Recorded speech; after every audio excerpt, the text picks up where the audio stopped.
Hi, my name is Wendy, and I'm going to show you how to make sugar-free Oreos. These are going to be low glycemic Oreos. The glycemic index is a measure of how much insulin is produced in your body when you take in carbs, and keeping that controlled and using foods that have a low glycemic index is not only something used for weight loss, but also for anyone who has hypoglycemic concerns or any diabetic concerns. This will be safe for everyone and will help a lot with weight loss. So we're going to start by beating the butter with the various sweeteners we're going to use. So this is a fourth a cup of butter, and this is margarine because we are dairy-free home here. You can use butter if you'd rather, or you can stick with margarine if you're going to make the dairy-free version, which is what I'm making. So fourth cup butter, and this is a sort of conservative 1/3 cup of raw honey. And you want to make sure that you use raw honey and not regular filtered honey, because when they filter the honey, they take away most of the nutrients and all of the fiber that comes along with it. And the glycemic index of honey is then just as bad as regular processed sugar, which is the whole thing we're trying to avoid by making this. Okay, and now we're going to do 2 tablespoons of xylitol. Xylitol is a really great sweetener for baking. It measures pretty much just like sugar, and it tastes really great. The only downside is that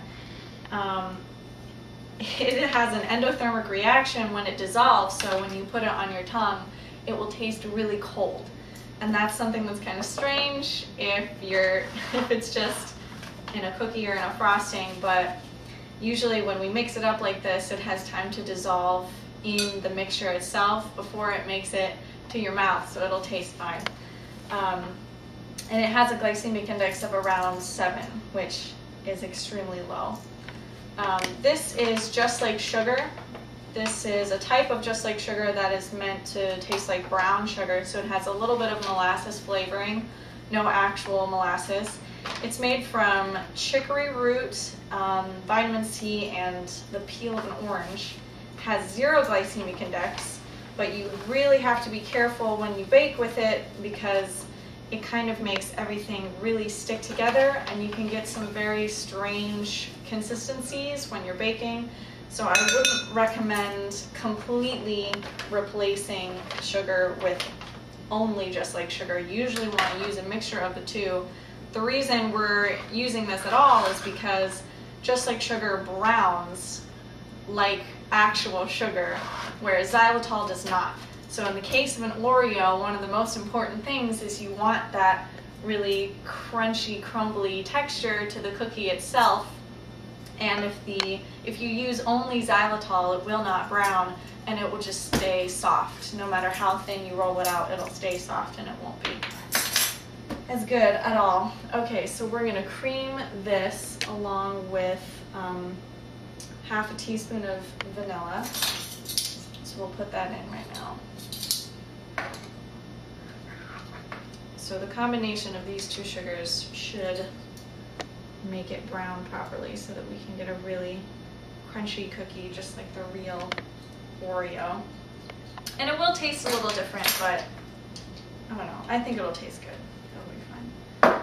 Okay, and we're just going to cream this until it's light and fluffy. You want to get a lot of air into the butter so that the cookie will rise with the baking soda.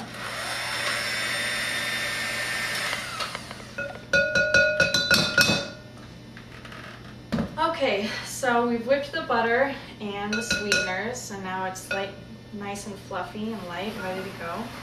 And next thing, we're going to mix the dry ingredients. So we're going to use 1 cup whole wheat pastry flour.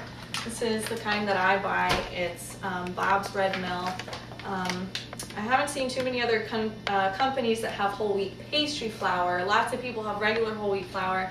But for any sort of crunchy, flaky cookie, you want pastry flour because it has a lower level of protein, which makes it flakier, less gluten forms.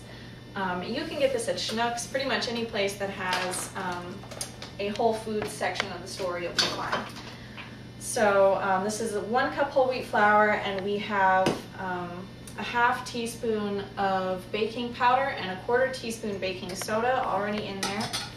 And it's very important that you use whole wheat flour when you're baking if you want to make anything safe for diabetics or safe for anyone worried about the glycemic index, because whole wheat flour has what's considered a low glycemic index. It has it usually around the 50s, and anything 50s and under is low, whereas regular white flour is almost to 100. It's about as high as you can go. You really want to avoid white flour. Whole wheat flour is definitely the way to go.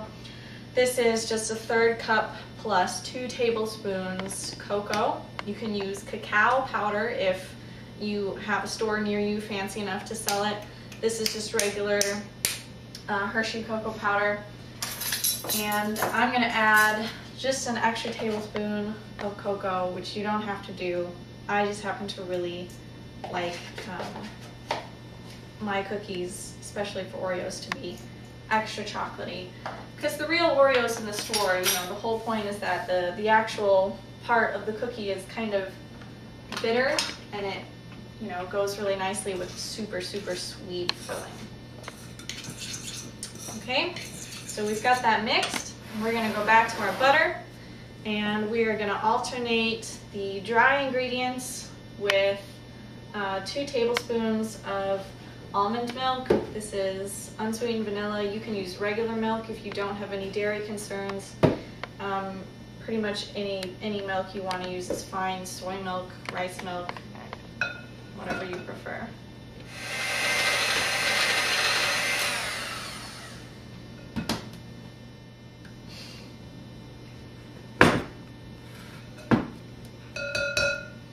Part of the way through, you're probably going to want to switch to your hands after you get off what's left on the beaters.